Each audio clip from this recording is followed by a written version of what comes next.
Sa umaga pong ito, mga kapatid, tayo po ay yumuko at tayo po ay manalangin sa Panginoon. Panginoon namin Diyos, tunay nga po na sinasabi mo po sa iyong banal na kasulatan na kami po ay magalak na magpuri, magpasalamat sa iyo. Tulad po, Panginoon, ng usa, Panginoon, na nauuhaw. Kami rin po, Panginoon, ay nauuhaw sa iyong presensya. Nauuhaw sa pagpupuri, pagpapasalamat sa iyo. At nauuhaw, Panginoon, na maibigay ang pinakamataas na papuri, pagpapasalamat sa iyo sa umaga pong ito. Nawa po ang intensyon po namin sa aming pagpunta sa bahay-sambahan po na ito ay ang masilayan, Panginoon, at maramdaman ang iyong pagmamahal. Maramdaman ang iyong presensya. At lalo tigit makapagpasalamat, Panginoon, sa lahat ng mga bagay na ibinibigay niyo po at patuloy, Panginoon, na ipinaparanas niyo po sa amin. Ikaw, Panginoon, ang siyang sumama, gumabay, ang iyong banal na Espiritu, ang magbigay sa amin ng kapangyarihan upang kami po ay makapagpuri, makasamba, at pagpasalamat po sa iyong banal na pangalan sa umaga pang ito, sa pangalan ni Jesus. Amen. Palakpakan po natin ang Panginoon. Bago po tayo magsimula, mga kapatid, ay batiin po natin yung nasa kanan, kaliwa, likod, harap. Kung may nasa harapan niyo po, sige po, kamayan niyo po yan, huwag po kayo mahiya. Welcome po sa FCC Manila.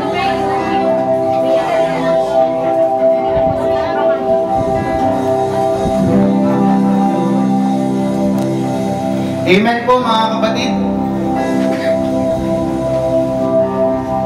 Sa ating pong pagpupuri sa umagang ito, ang hiling po natin ay maghari ang Panginoon sa buhay po natin. Amen po ba?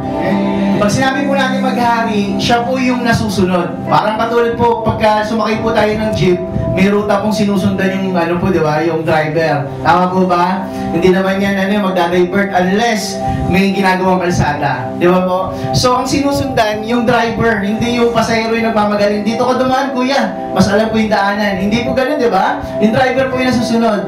At yung driver po ng mga buhay po natin ay ang ating Panginoong Hesus. Kaya dapat po na maghari siya sa ating pong mga buhay. Kaya naman po, isa pa pong malakas sa palakpak para po sa ating Panginoon. Let us sing, maghari ka. Palakpak po natin ang ating mga kamay.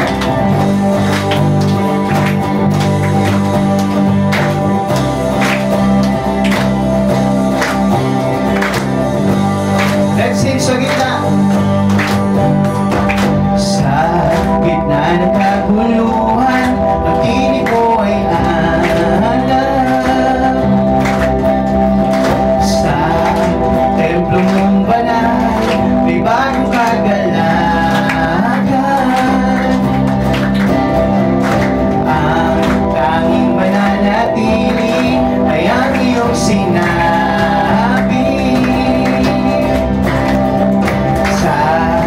Kataas na asal, ikaw pa rin ang hari. Dakila at kailanman di mahihigitan. Ang ngalan mo ay kaligtasan mo. Ang iyong kaharian, ang aking adhika. O Diyos na langit ko'y magari ka. Sa gitna ng kaguluhan, ang tinig mo ay hanap. Sa templo mong banal, may bagong kagalakan.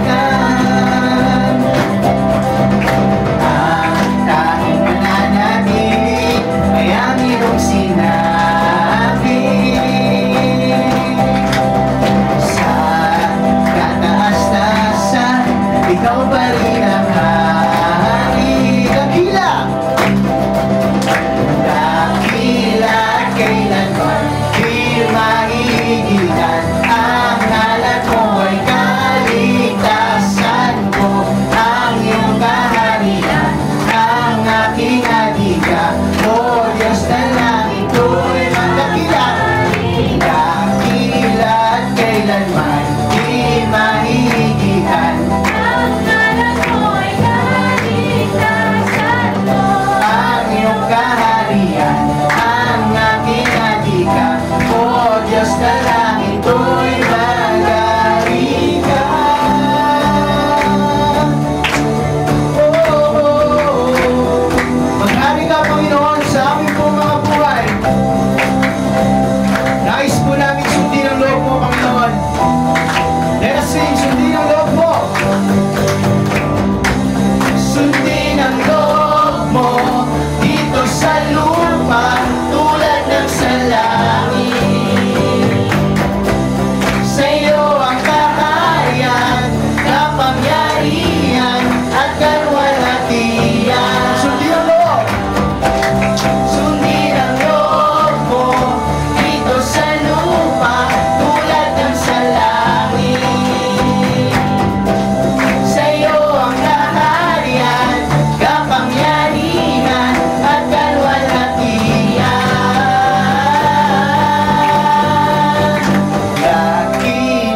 kailanman di maigitan. Ang ngalan mo ay kaligtasan mo, ang iyong kaharian, ang aking katigan. O Diyos na langit ko'y dakila, dakila at kailanman di maigitan. Ang ngalan mo Mo'y kaligtasan ko, ang iyong kaharian, ang aking katigan. O Diyos na langit ko'y maghari ka. Panginoon, maghari ka po sa aming mga buhay. Maghari ka.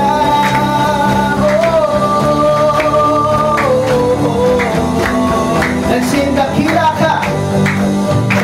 Dakila at kailanman di mahigitan. Ang ngalan mo ay kaligtasan ko, ang iyong kaharian, ang aking adikan. O Diyos, dalangin ko'y maghari ka. Kila at kailanman di mahigitan. Ang ngalan mo ay kaligtasan ko, ang iyong kaharian, ang aking katigan. o Diyos, dalangin ko'y maghari ka. Panginoon, ito po ang aming hiling na ikaw po ay maghari sa aming mga buhay.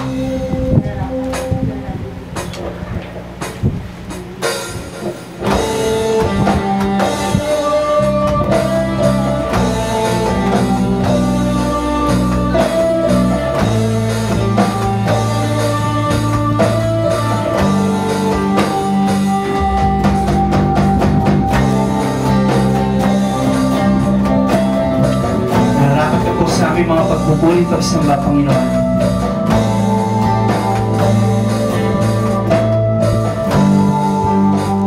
Let's sing. Salamat sa dakila mo pag-ibig. Salamat sa pagyakap mo, Ama. Ang presensya mo ang ninanais ko. Ang puso ko ay para lang sa'yo. Nararapat ka sa papuri, Tuwalhati at pagsamba. Jesus, ika'y dakilain mapakailanman. Nararapat ka sa papuri, luwalhati at pagsamba. Itataas ang ngalan mo, Ama.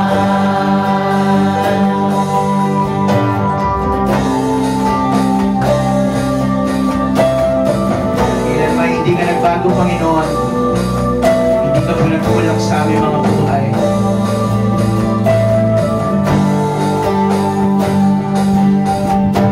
Kung kailan may hindi ka nagbabago,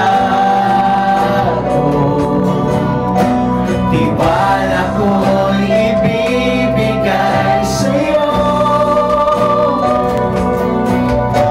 Mga pangako mo, panghawakan ko.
Tayo po ngayon ay dumako po sa ating pong family focus of the week at ating pong inanyayahan ang ating pong Tatay Carding.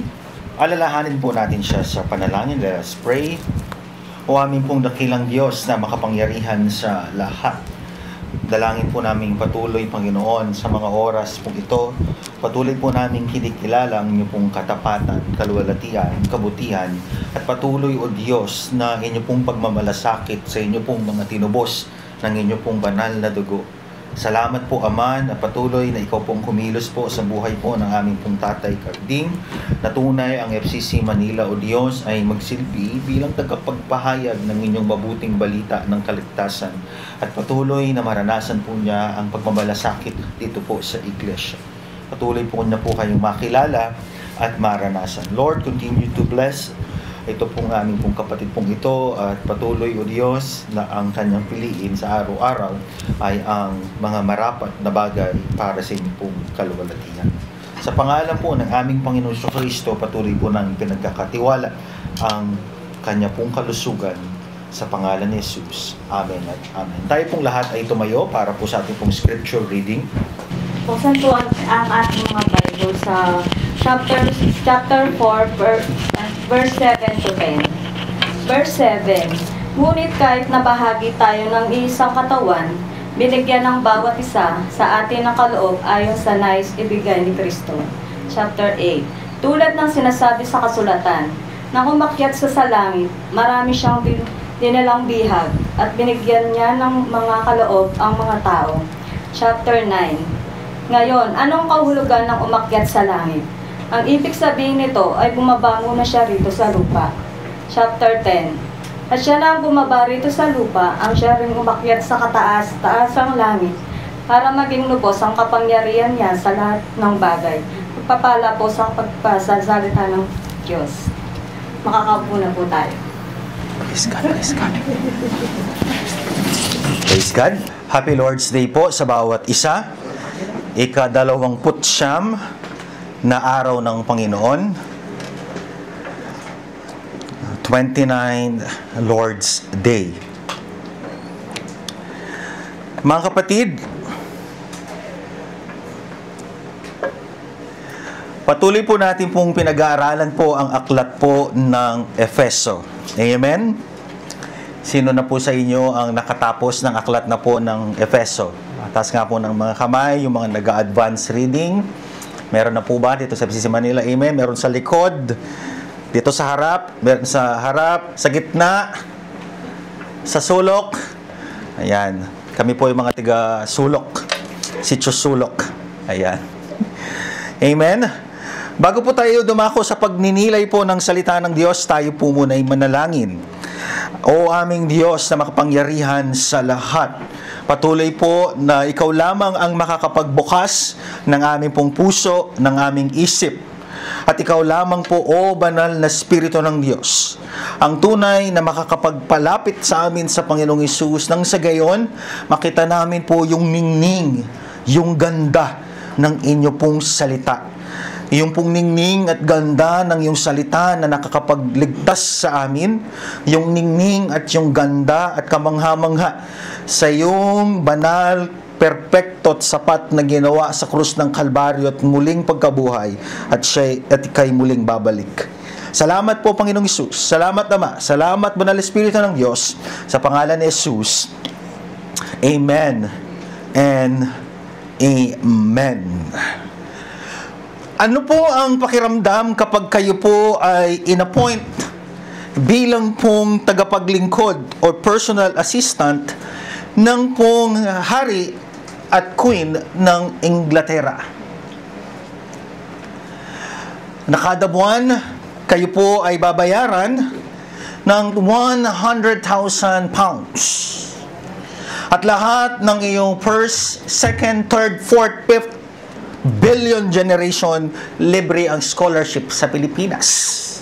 Ba't hindi sa UK? Sa Pilipinas. Dahil mura daw ang tuition fee dito.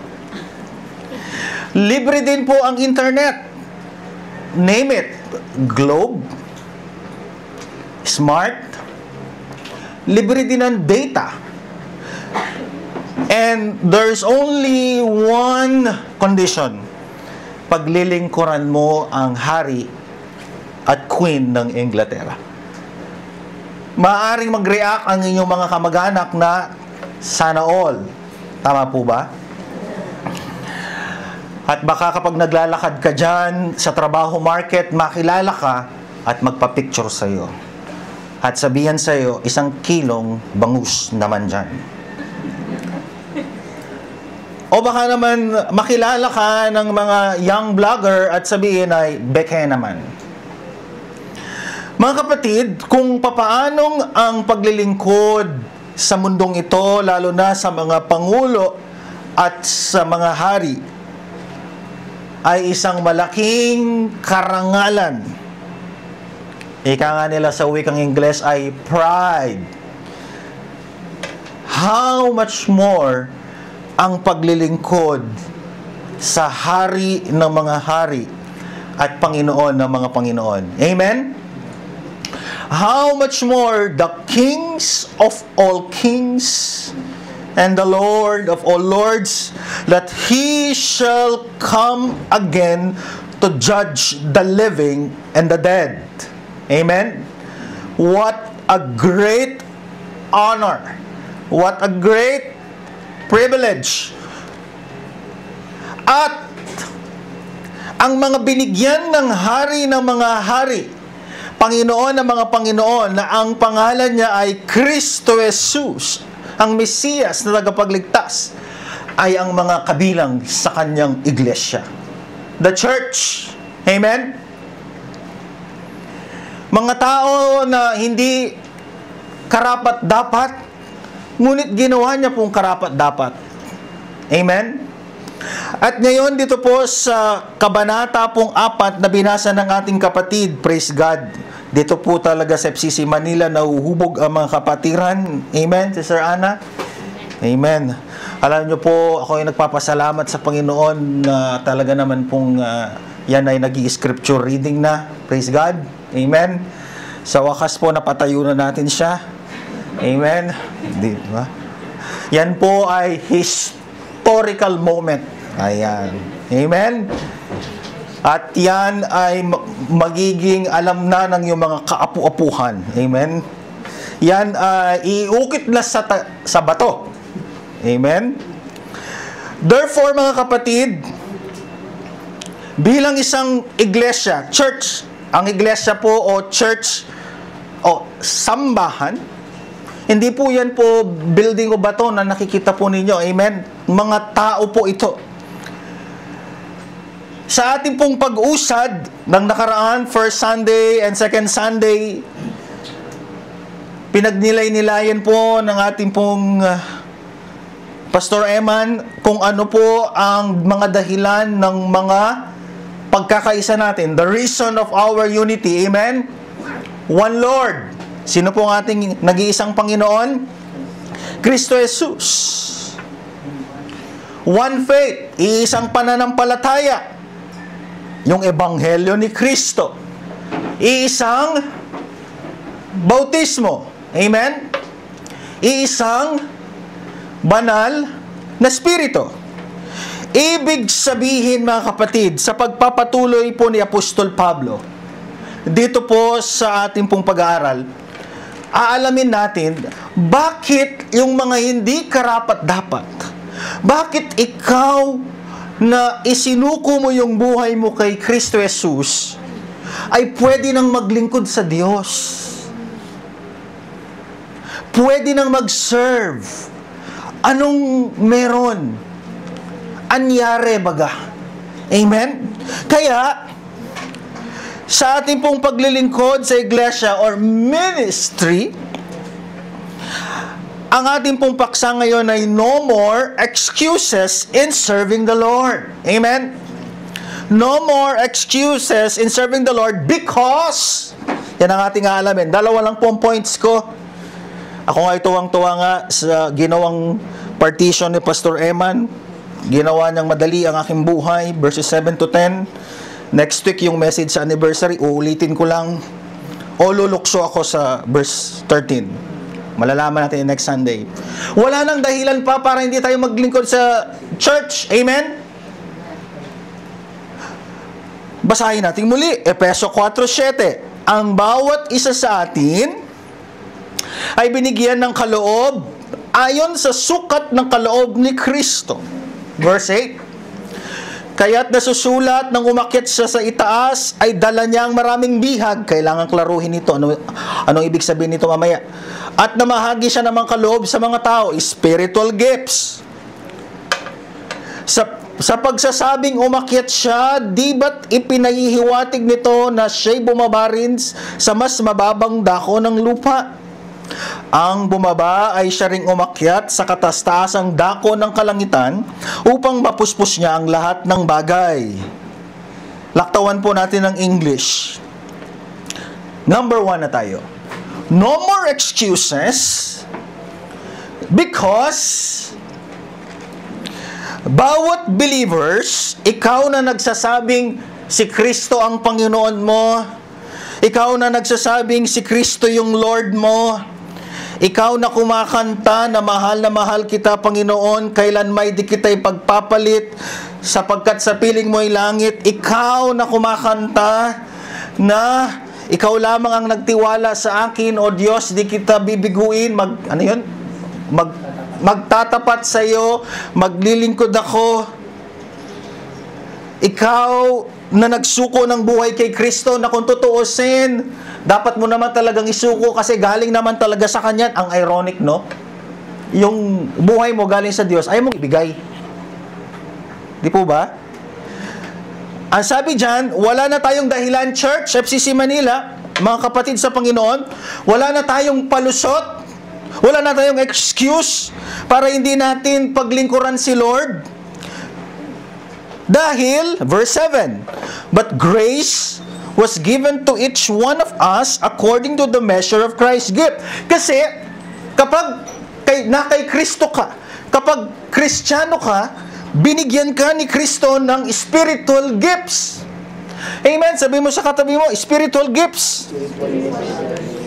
Yung kakayanan na maglingkod sa iglesia upang paglingkuran ang bawat isa at upang maglingkod sa iglesia. Amen? Kaya nga meron tayo dito yung mga nag-scripture reading, meron tayo sa food, meron tayo sa ushering, meron tayo sa music. Kaya po yung mga kabataan po namin po dito na nakikita ninyo sa mga magulang na nandito, yung anak nyo po na kumakanta, hindi po siya kumakanta para kay Sasha Padilla. Hindi po siya kumakanta para po kay Jolina Magdangal, panahon ko. Hindi po siya kumakanta para po sa mga bini sa panahon nila. Hindi po siya kumakanta para kina Tom Jones sa panahon po nila. Kumakanta po siya sa hari ng mga hari at Panginoon ng mga Panginoon kasi binigyan siya ng gift. Amen? Kasi believer siya. Whenever po na tayo po ay naglilingkod sa church, ikaw man ay nasa finance, nasa food, nasa ushering, tagalinis man ng CR, tagalinis man po yan ng mga pinagkainan o anything dito sa church, gift yun, regalo yun ni Kristo. Kanino? Sa mga mananampalataya na nagbigay ng buhay nila kay Kristo Jesus bilang tagapagligtas. Kaya no more excuse. Ang isang mananampalataya, natural, na pinagkalooban siya ng spiritual gift o paglilingkod sa Diyos. Bakit? Kasi si Kristo ang kanyang tagapagligtas. Amen? Kaya nga maliwanag dyan, bawat believers in Christ, ikaw na Kristiyano, ikaw na tinanggap mo ang Panginoon bilang tagapagligtas at Panginoon ng buhay mo, binigyan kanya ng spiritual gift. Ano ba yung spiritual gift? Yung paglilingkod. Yung talent. Base sa biyaya ni Kristo Jesus. Sa English, but grace was given to each one of us. Ibig sabihin, kung ano man ang iyong paglilingkod dito sa church, pastor ka man, Sunday school teacher ka man, nagtuturo ka man sa mga makukulit na mga bata, naghuhugas ng plato, nagsiserve ng pagkain, naglilinis ng CR, tumutugtog dito sa harapan, nagda-drums ka man, iyang regalong yan o paglilingkod na yan o nasa ushering ka man, bigay ni Kristo. Amen? Bigay ni Kristo. Yung hari mismo, binigyan ka dahil sa Kanya ka. Property ka niya. Tagapagligtas mo siya. Amen? At nung binigyan ka niya ng paglilingkod o kakayanang maglingkod, ibig sabihin nun, inaari ka niya. Sa akin to, pagmamayari ko to, minahal ko to, tinubos ko to, pinag-alayan ko ito ng buhay, therefore, dahil ligtas na siya, maglilingkod ngayon siya sa akin. At yung paglilingkod niya ay dahil lang sa awa ng Diyos, but grace. Amen? So, ibig sabihin pala, kapag pala pastor ka, missionary ka, evangelist ka, teacher ka, nasa finance ka, nasa ushering ka, nasa youth ka, nasa men's ka, nasa women's ka, nasa ministry ka, kumikilos ka sa church, at hindi ka dakilang tambay, ibig sabihin pala nun, ikaw ay na kay Kristo na naglilingkod sa awa, pagmamahal at habag lang niya. Kaya wala ka palang pwedeng ipagmalaki. At kapag kung ano man yung regalo, but grace, again, at kung ano man yung ministry mo dito sa church, o klase ng paglilingkod, si Kristo pala ang nagpasya nun. Amen? Kapag pala meron kang talento ng awit, nung nakakilala kay Kristo, at nandito ka sa harapan, nagpapagamit ka na ngayon, hindi lang yung nagpapakita na wala ka ng excuse para mag-serve kay God. Hindi lang nagpapakita yon na property ka na ni Kristo, nasa Kanya ng buhay mo, ibinigay mo na, kundi ipinapakita mo yon na ikaw ay kabahagi ng iglesia. Amen? Imaginin po ninyo ang katawan o anumang bahagi ng katawan na wala na pong pakinabang. Anong ginagawa? Anong ginagawa po ng mga doktor? Pinuputol, tinatanggal. Ano namang gawin pan-display? Amen? Diba? Ibig sabihin, kapag naglilingkod ka sa iglesia, ibig sabihin, hindi mo lang pinaglilingkuran ng hari, hindi ka lang nasa Kanya, kundi iyon ay desisyon ni Kristo, choice ni Kristo, na bigyan ka ng ganyang paglilingkod. Amen? So, ibig sabihin, ang bawat isang mananampalataya, ang bawat isang believer, ang bawat isa na nagsuko ng buhay kay Kristo bilang Panginoon tagapagligtas, meron siyang tamang lugar sa church. Amen? Nagkakaroon po tayo ng problema sa church kapag ang isang mananampalataya ay wala siya sa kanyang tamang gifting. Amen?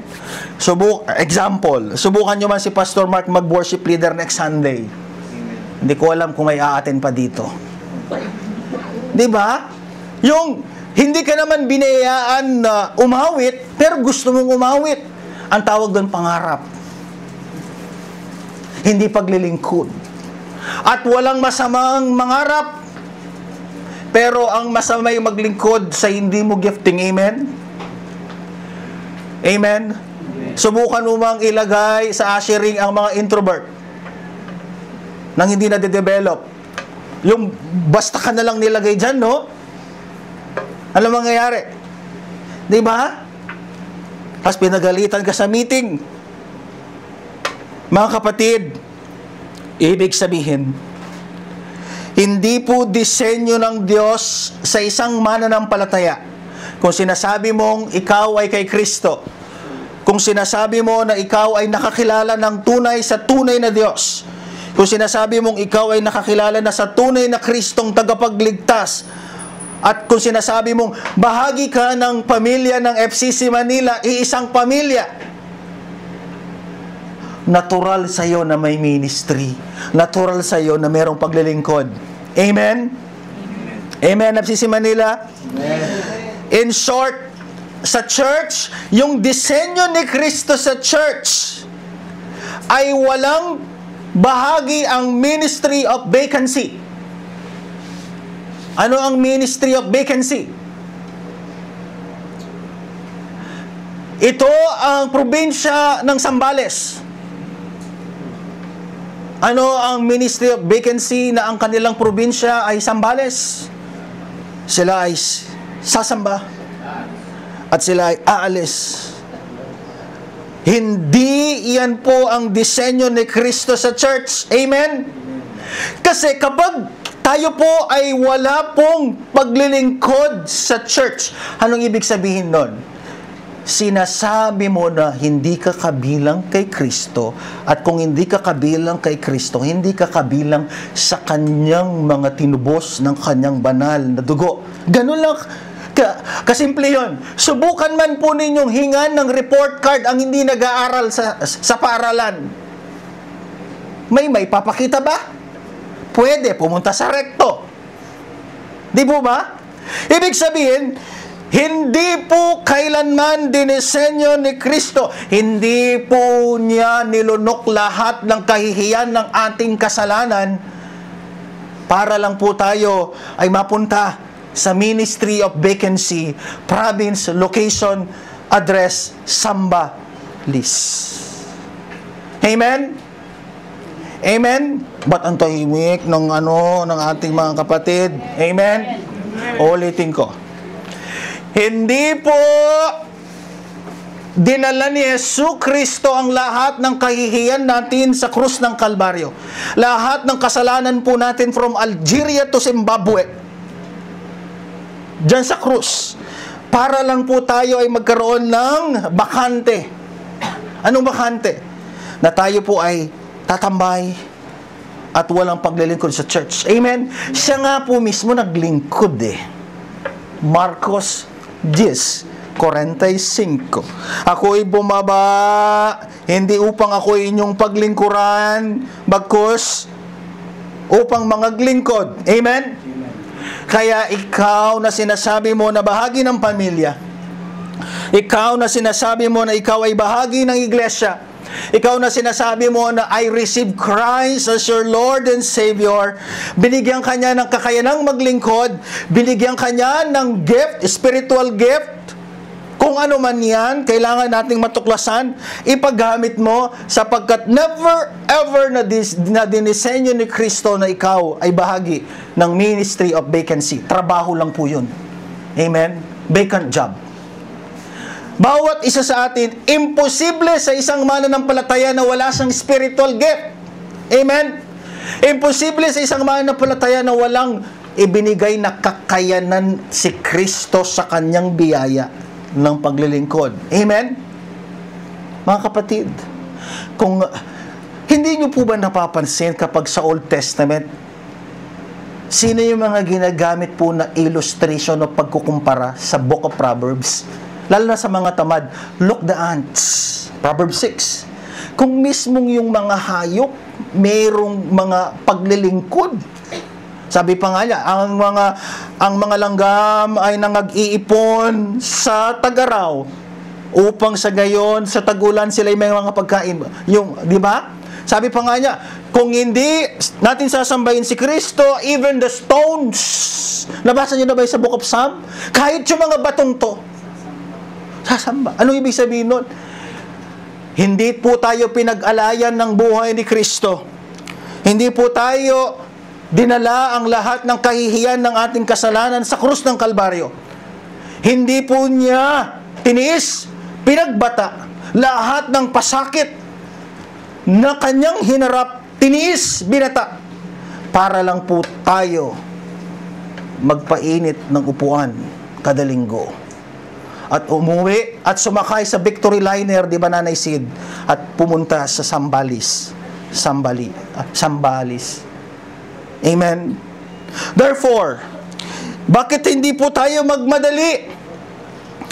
May bakante tayo sa media. Grand opening, ang tagal na. Amen, mga Sister Ana?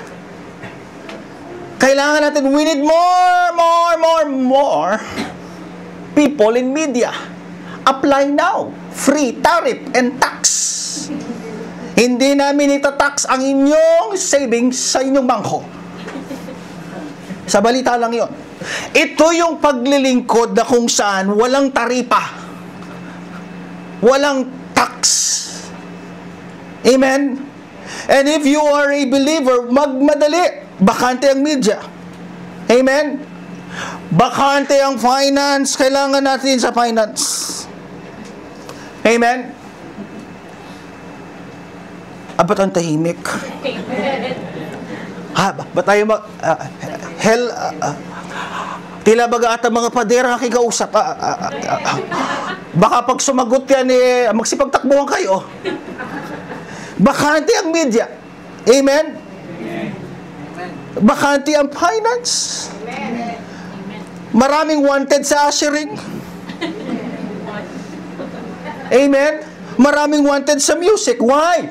Because ganito yung pananalita ni Pablo sa mga taga-Epeso kasi imposibleng wala. Kasi ligtas ka, may gift ka. Si Kristo nga ang nagbigay. In short, sinasabi ni Pablo, palabasin mo! Amen? Ipaggamit mo. Kung yung mga talent mo dati, pinagamit mo sa kasalanan, laki pa nga ng gastos mo eh. Amen? Gusto mo, nangungutang pa nga tayo noon para lang makagawa ng kasalanan. Bakit ngayon sa church? Pinagdadamutan natin ang Diyos. Amen? Amen? Amen. Amen? Amen.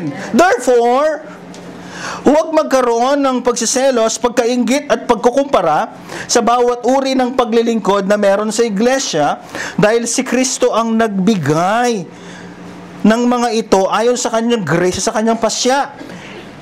Amen? Walang pagkukumpara. Hindi pwedeng sabihin ni worship leader na mas the best ang pagkanta ko versus sa pagsiserve mo ng food. Walang ganon. Amen? Bagamat merong mga regalo o paglilingkod na malaki ang accountability o pananagutan sa Diyos, tulad ng pagpapastor, pero yung halaga nito ay pantay-pantay sa harapan ng Diyos. Kaya hindi pwedeng sabi, kaya nga, ang illustration dito ni Pablo ay hindi niya sinabi na, imaginein po ninyo lahat ng bahagi ng katawan, puro mata. Puro paa. Puro kilikili. Kaya magkakaiba yung regalo kasi iisang katawan, ngunit iba-iba ng function. Amen? Parang bahay lang yan. Iba yung naguhugas ng plato, iba yung nagpaplantsa, iba yung naglilinis ng CR, iba yung pinapagalitan, iba yung Amen? Amen? Magkakaiba. Nanay lang daw bala yun? Akala ko iba-iba bawat member. All in. Amen, mga kapatid. Ibig sabihin, mga kapatid, iba-iba ang paglilingkod natin sa church. Ngunit iisang Panginoon ang ating pinaglilingkuran, kaya dapat walang kumparahan, walang pagsiselos, sapagkat sinabi ni Kristo, siya ang nagpapasya. Amen? Kung nilagay ka dyan sa ushering, ibigay mo ang iyong buong ngiti. Amen? Kahit di ka pa nag-toothbrush. Amen? Kapag ikaw ay nilagay sa finance, talagang mapapadasal ka sa Panginoon. Amen? Kapag ikaw naman ay tinawag sa pagpapastor, ipag-pray mong hindi ka malagasan ng buhok.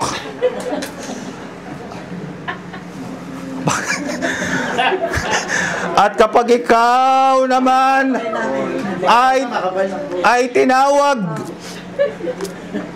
na missionary o evangelist, pagmamahal sa kaluluwa. Amen?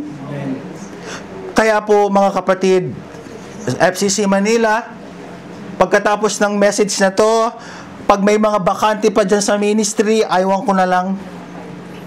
Amen? Pag wala pang nag-apply sa media, pag wala pang nag-apply sa finance, pag meron pang mga bakante dyan, aywan ko na lang. Bawat gifts ay magkakaiba, so bawat isa ay mahalaga. Amen? No more to ministry vacancy. No more excuses sapagkat ang mga totoong mananampalataya, totoong bahagi ng iglesia ay binigyan ng paglilingkod ni Kristo. May kakayanan yan. Amen? May kakayanan po yan. Minsan nakala natin yung mga nandito lang ang pwedeng gamitin ng Diyos. Hindi. Amen? Hindi po. Malaki nga yung pong responsibility ng mga nakikita natin dito sa harap. Amen? Sa iglesia, hindi natin pwedeng sabing lang. Okay lang kung bulang lang yan eh. Pero kung nilalang mo lang, yung paglilingkod mo, hindi. Hindi natin alam, malaking impact niyan. Amen? And therefore, sa iglesia, kapag naglilingkod ang bawat isa, napakaganda. If each church members or believers ay nagpa-function yan, kumikilos lahat, ibig sabihin, hindi mabigat. Amen? Subukan man ninyong magbuhat ng 10 na tao. Mabigat o magaan? Mabigat. Pero kung lahat ng 10 yun naglalakad, magaan o hindi? Magaan. Ganon din po sa iglesia.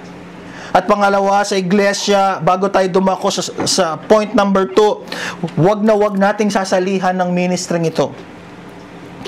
Ministry of reklamador. Aywan ko ba? Bakit hanggang ngayon sa iglesia buhay ang mga species ng mga yan? Species ng mga reklamador.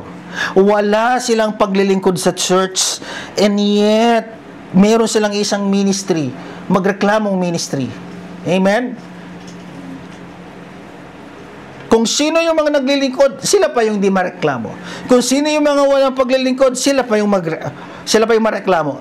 Bakit? Hindi nila naiintindihan kung para saan ang iglesia. Amen? Hindi nila naiintindihan kung bakit merong kailangang paglilingkod sa Diyos. Kaya naman, no more excuses. Number 2. Number 2 na po ako. Sabihin mo sa katabi mo, number 2 na.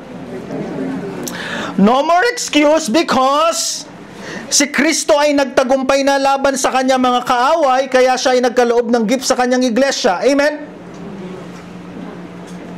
Binigyan kanya ng regalo dahil kabilang ka sa kanya. Property kanya. Pangalawa, binigyan ka ng kanyang gift or grace dahil upang wala ka ng palusot sapagkat nagtagumpay na siya. Amen?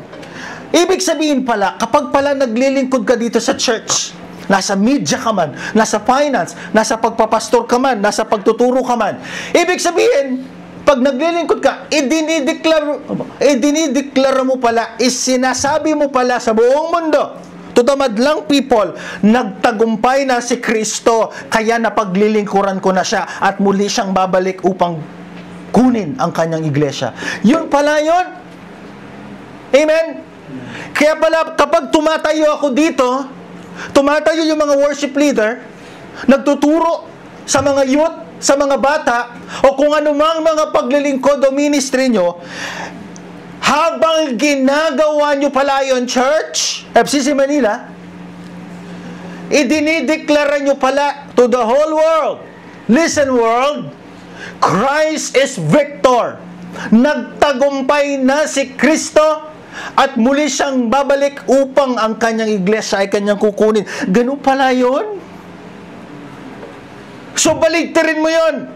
Kapag pala nasa bakante kang ministry sa church, ayaw mong maglingkod kay Kristo, ang palang mensaheng sinasabi mo kay Kristo, talunan yan si Kristo.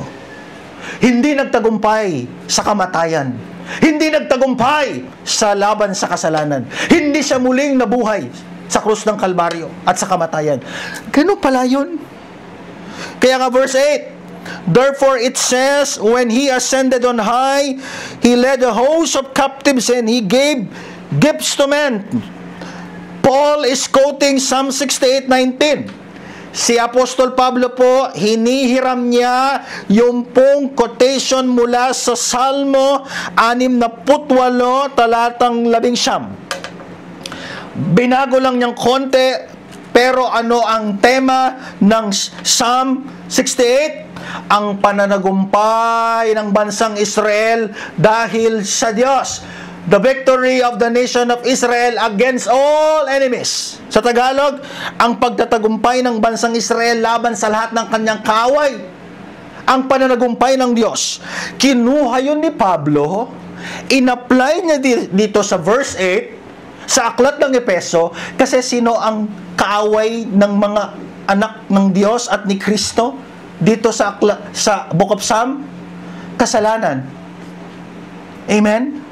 Kasalanan. Kapatid, kung wala kang tagapagligtas, wala tayong ibang hinihintay kundi impyerno. Amen? Kaaway mo yan. Death is your enemy. Akala po kasi natin pag namatay tayo, yun lang, yung pinaglalamayan lang, na kung saan libre ang kape, biskwit, at masarap na sopas. Akala natin doon lang. Pero si Kristo, nung bumaba siya dito sa lupa, namatay at muling nabuhay at ngayon ay nakaluklok sa kanang trono ng Diyos, napagtagumpayan niya na yon. He defeated death. Ano ibig sabihin nun? Yung parusa sa impyerno, dagat-dagatan na kung saan yung mga uod at apoy na nagpaparusa sa kanila, hindi mo na yun mararanasan kasi binayaran niya na. At nung muli siyang nabuhay, tagumpay mo yon. Kaya kinukuha ni Apostol Pablo yon, na nagumpay na si Kristo laban sa lahat ng kaaway, kagaya ng pagtatagumpay ng bansang Israel sa lahat ng kanilang kaaway. Hindi lang kasalanan na kanya napagtagumpayan. Amen?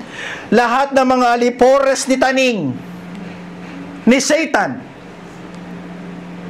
yung kapangyarihan ng kasalanan, pwede ka na ngayong sumunod sa Diyos. May kakayanan ka na ngayong sumunod sa Diyos. Dati, alipin ka ng kasalanan, ang hirap-hirap, gusto kong bumait, ngunit di ko magawa. Pero nung isuko mo yung buhay mo kay Kristo, na nagumpay ka na. Bakit? Nagtagumpay kasi yung tagapagligtas mo laban sa kasalanan. Amen? Sa English nga, He conquered death. Mananagumpay si Kristo. Amen?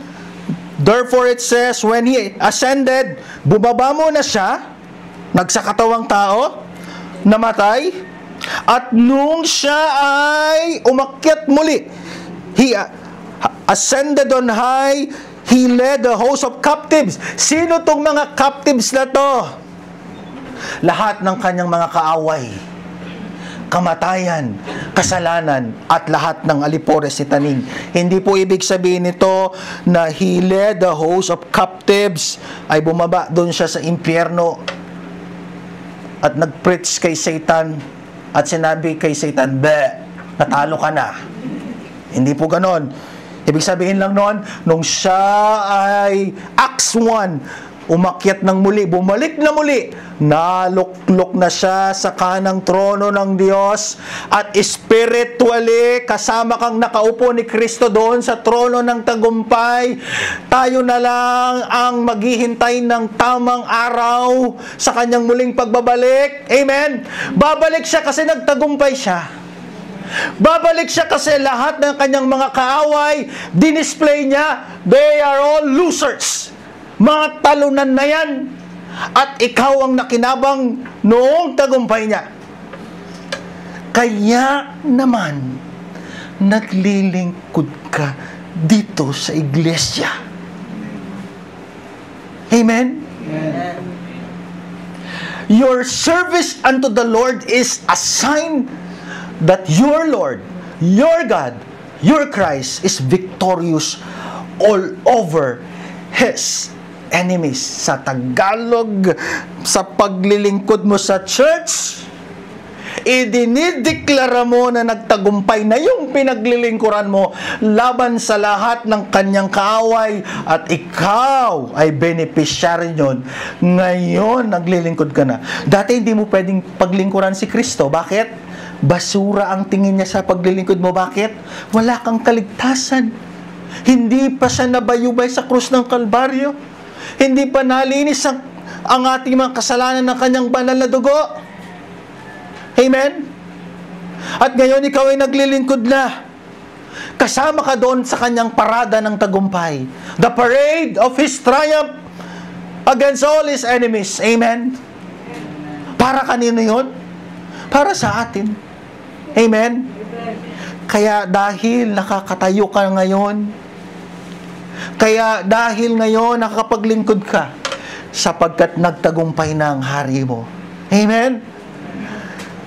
No more excuses dahil binigyan ka niya ng regalo o spiritual gift upang maglingkod. No more excuses sapagkat hindi siya nanatiling patay. Muli siyang nabuhay.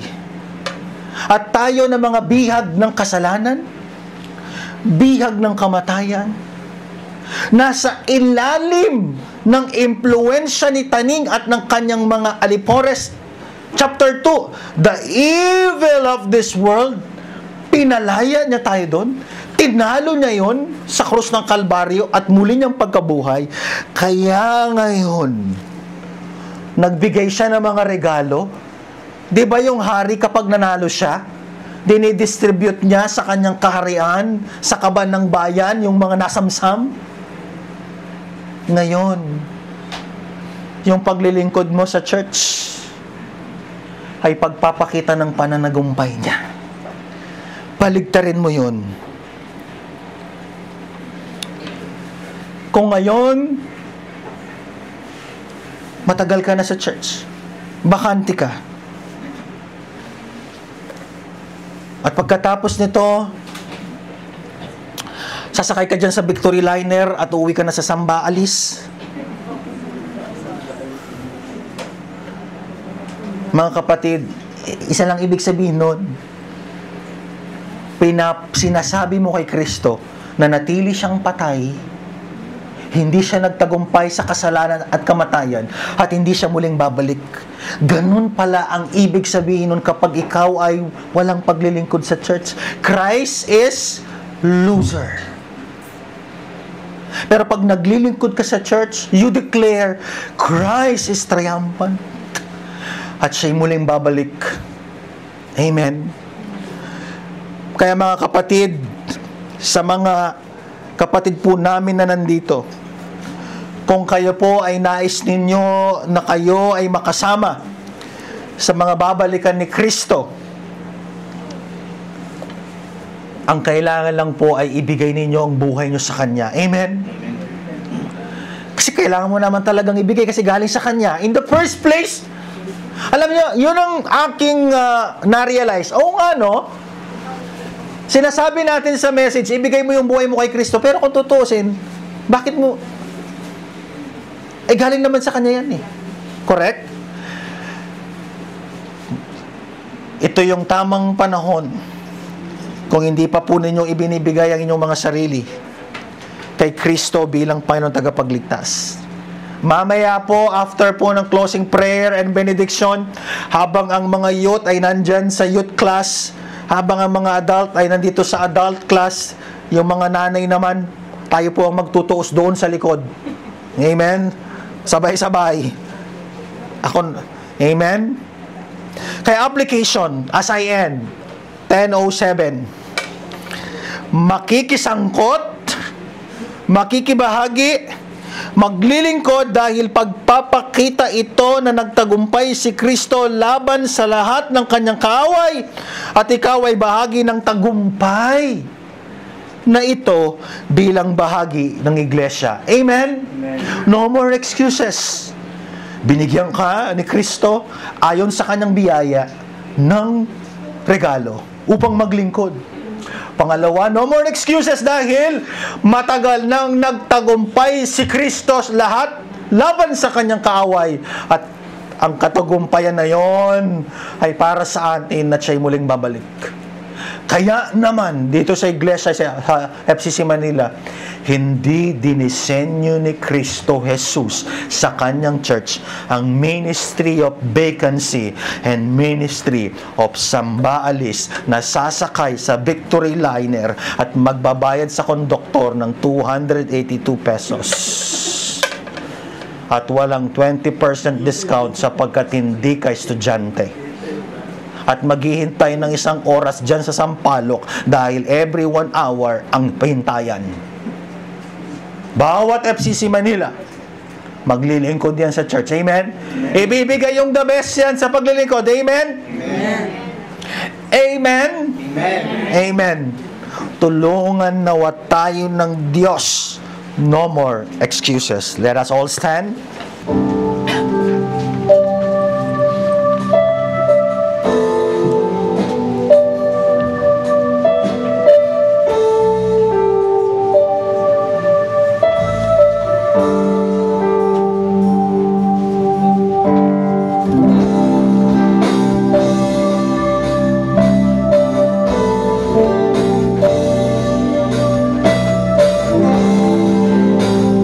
Tuwitan po natin ang Panginoon.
luwalhati ang pagsamba, itataas ang ngalan mo, Ama.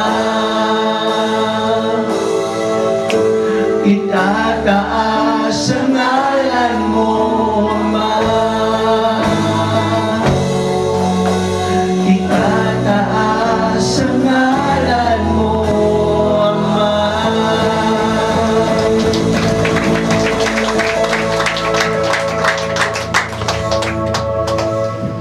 Tayo po'y manalangin. Hindi basta dugo, kundi banal na dugo ng tunay na Diyos at tunay na tao ang natigis sa krus ng Kalbaryo, nang sa gayon kami ay magkaroon ng kakayanan upang paglingkuran siya.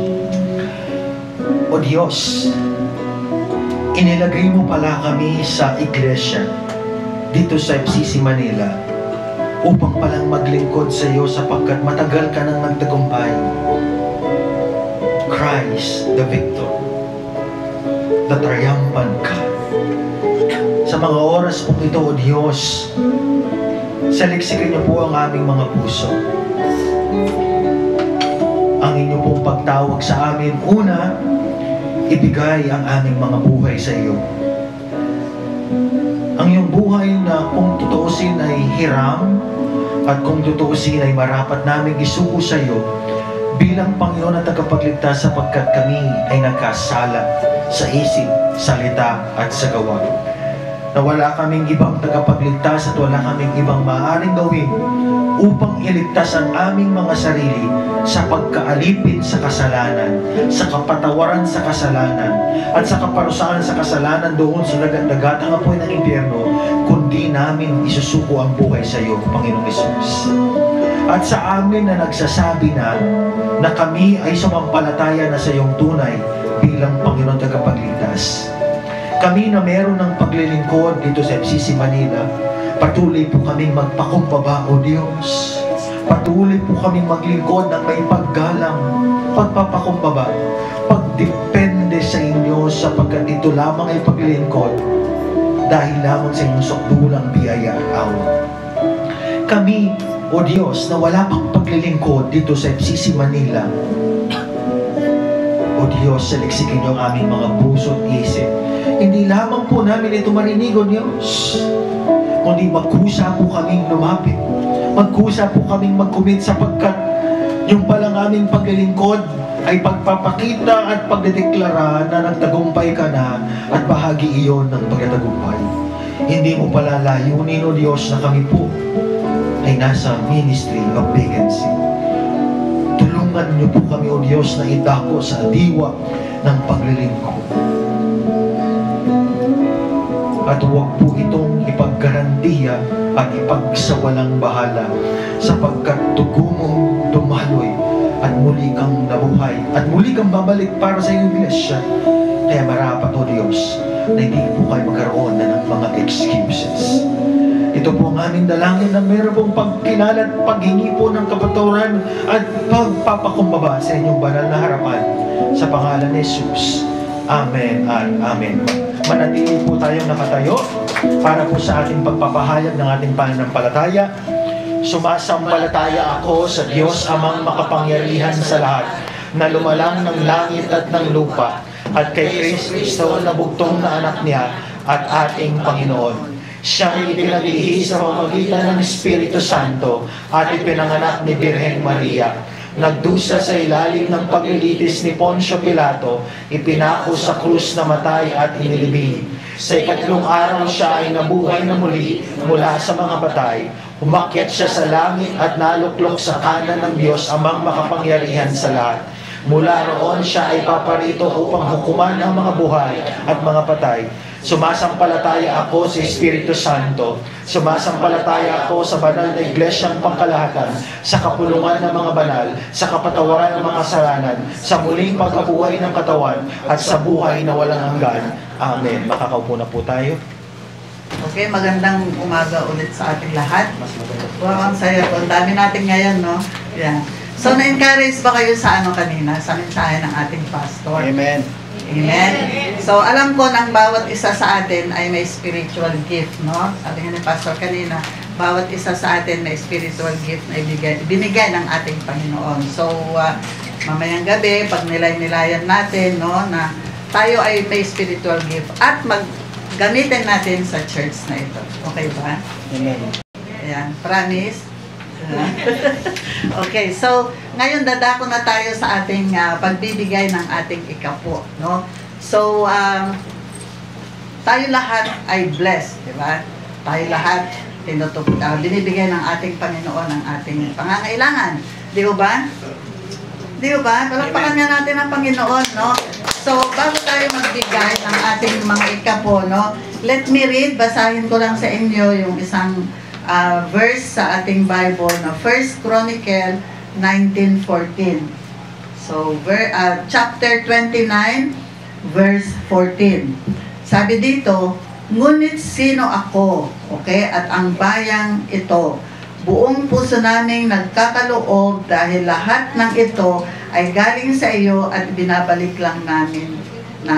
So, actually, itong verse na ito po ay prayer po ni Apostle po. So, palagi nating naririnig si Apostle sa Haring David, no? At bago nila itinayo ang templo. So, alam naman natin na si Haring David ay binayayaan ng talino, okay, at siya ay napakayaman at mapagpakumbaba. Okay po. So, mga kapatid, kagaya ni Haring David, no, tayo dapat ay magpakumbaba rin.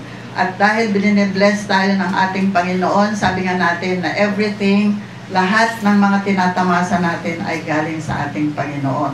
So, it is a command, no, na tayo ay ibalik natin yung ating portion lang naman, di ba? Binibigyan tayo ng 100%, 90% sa atin, 10% lang sa Kanya, di ba? And aside from this 10%, tamang-tama nga sa mensahe ng ating pastor kanina, na tayo bilang anak ng Diyos, bilang minahal niya at binigyan tayo ng buhay na walang hanggan. So, ibigay naman natin yung service natin sa Kanya. Okay, so, alam naman natin kanina, sabi nga ang daming bakante. So, siguro mamaya after the service, no, mag-apply na tayo para sa mga bakanteng ministry ng ating church. Okay po? So, can I call the ushers, please?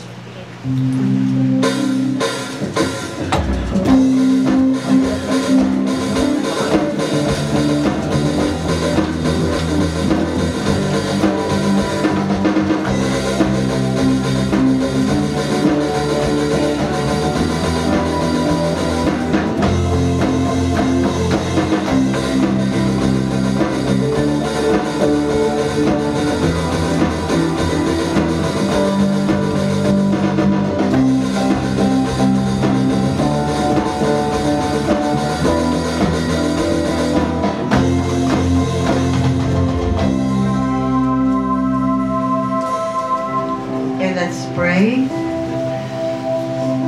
Maraming salamat po, Ama, sa kadakalaan mo, sa iyong pagmamahal sa amin, Panginoon, na walang kabantay. So, dalangin namin, Ama, na maipakita din namin ang aming pagmamahal sa inyo sa pamamagitan ng aming pagsunod at pagbigay, Panginoon, ang aming ikapo ngayong araw na ito. Lord, sa lahat ng gagaling ang mga ito, Panginoon, na lahat na tinatamasa namin. You are the source of everything, Panginoon. Tulungan mo kami, Panginoon, na sumunod, Lord, na yung mga kautusan na ito ay magawa namin, Panginoon. At ito ay pagbibigay namin ng worship, Panginoon, sa inyo, Panginoon. It's all by grace alone, Father God, that we can do all these things. Minsan may mga pangangailangan kami na minsan parang hindi kami makapagbigay sa inyo, Panginoon. Pero dahil sa pagmamahal namin sa inyo, Panginoon, dapat sumunod kami dahil ikaw ang unang nagmahal sa amin, Panginoon. Maraming salamat po sa mga nagbigay sa ikapo ngayong umaga, Panginoon. I-bless mo ang bawat isa na nagbigay, Panginoon. At saka sa mga hindi nakapagbigay, Panginoon, i-bless mo din sila, Father God, para sa susunod na linggo, makapagbigay din sila ng kanilang mga ikapo bilang sign of worship at pagmamahal din sa inyo, Panginoon. Lord, i-bless mo kami, Lord, sa lahat ng areas ng aming buhay, Panginoon. At para magawa namin, Lord, yung ang aming calling, Panginoon. Bakit kami tinawag, Panginoon? It's only by grace na magawa namin. Kung wala kayo, Panginoon, di namin magagawa, Father God. Maraming salamat po muli, Panginoon, at naway itong mga tithes na ito magamit namin, Lord, sa mga activities namin dito sa church, Panginoon, sa mga ministries, para ma-share din namin, Lord, sa mga nangangailangan, Lord, na mga kapatiran namin at sa mga tao na hindi pa nakakakilala sa inyo, Panginoon, ma-share namin yung isang salita, yung iyong salita sa kanila, Panginoon. Lord, binabalik namin lahat ng papuri sa inyo. In Jesus' name we pray. Amen.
Praise the Lord po, marami tayong bisita ngayon. At tatawagin ko po isa-isa mga pangalan yung bakit po kayo dito para ipag-pray po kayo. Recognize and then pray for. Si Marita Subio.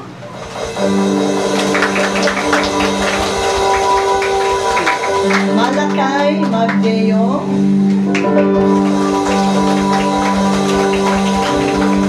Christina Berdan. Marilu Verba. Gina Taparos. Marivic Paran.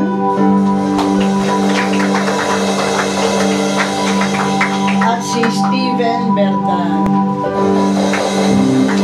Welcome po sa FCC Manila Worship Service. Ito po yung una, pero una lang po ha, ibig sabihin may kasunod. So, welcome po kayo at ipag-pray po kayo ng ating butihing pastor. Let us pray for them. O Diyos, as sa kanila pong pagdalo, patuloy o banal na Espiritu ng Diyos, Ikaw ang kumilos sa kanila pong mga buhay. Panginoon, patuloy na aming pong dalangin ng kanilang katatagan, lalo na po Diyos sa pagharap nila sa mga araw ng bukas, dahil ang mga kapatid pong ito ay galing o Diyos sa isa pong nakakalungkot na pangyayari. O Diyos, patuloy na sila po ay makasama po namin sa banal na pagtitipon at sa mga paglilingkod sa inyo. Aming dalangin, O Diyos, mamaya din, Panginoon, sa aming pong pakikipag-usap sa kanila, kumilos ka, mga po. Continue to bless the desire, yung kanilang pong mga puso, according to your will and purpose. In Jesus' name, Amen. Amen. Makakapuna po tayo. Salamat po. See you po next week.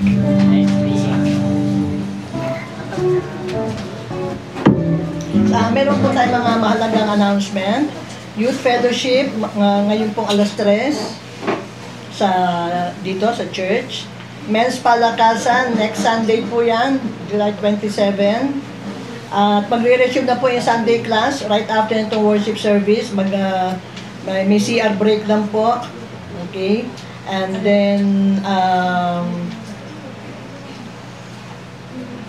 then ang ating mga birthday celebrant. Amen.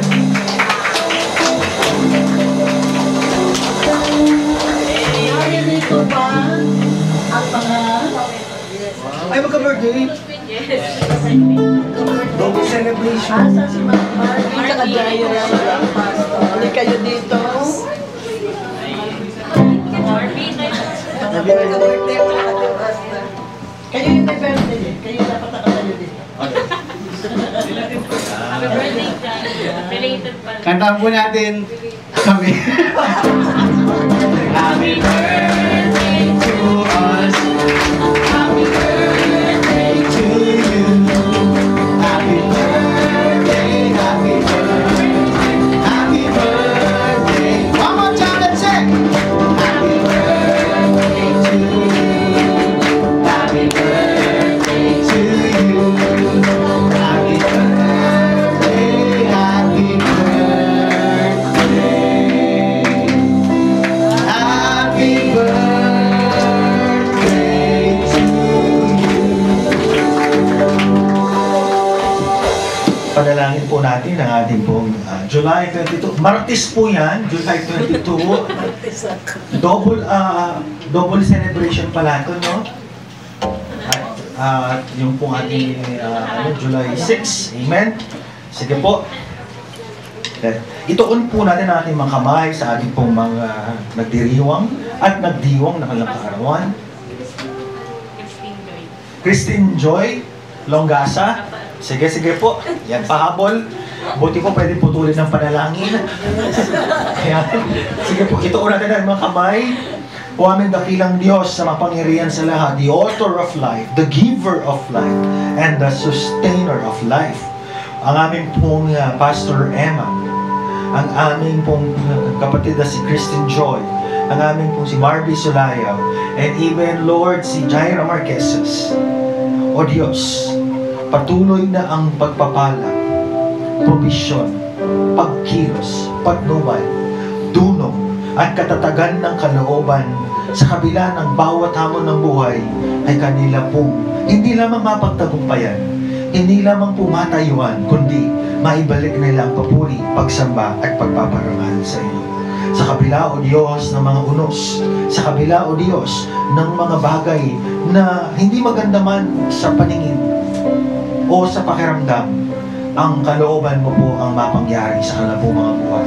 Lord, continue to bless also, not only their yung kanilang buhay, kundi yung kanilang mga pamilya, O Diyos, ang mga works of their hands. Lord, continue to secure them. And Lord, we speak and pray of your blessing, physically, emotionally, mentally, and even spiritually. In Jesus' name, amen and amen. Okay? Mga kapatid, muli po, magsi-CR break lang po tayo. After po ng CR break, yung pong adult class andito, mga ushers, ano po, pagpatupatungin, mga youth sa taas kayo. At yung pong mga nanay po, mga nanay, after po ng ating pong doon po kayo sa likod. Yung pong pastor na nakapangpasko ay magtutuos po kayo.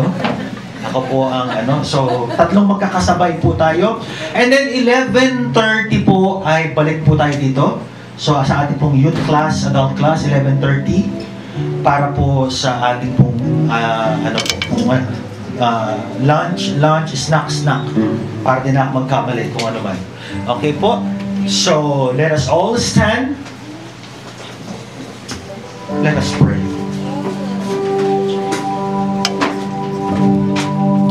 Salamat, O Diyos, sa umaga pong ito.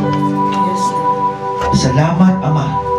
Salamat, Panginoong Hesus. Salamat, Banal na Espiritu. O Diyos, tulungan mo kaming patuloy na magpatuloy. Maging matatag sa kabila ng mga hamon ng aming paglilingkod. Sa mga panahon na kung saan nahihirapan kami, tignan at balikan namin ang iyong pagmamahal na ginawa para sa amin. Itaas po natin ang mga kamay patungong langit. Tanggapin po natin ang mayamang biyaya ng Ama, ng Anak at ng Santong Espiritu, ang pag-iingat, ang pagpapalad, ang kagalakan, magpasawalang hanggan. Amen at Amen. To God be the glory. To God be the glory.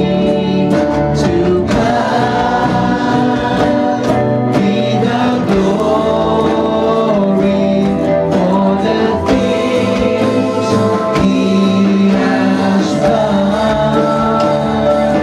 With His blood, He has saved me. With His power, He has raised me. To God be the glory for the things He has done.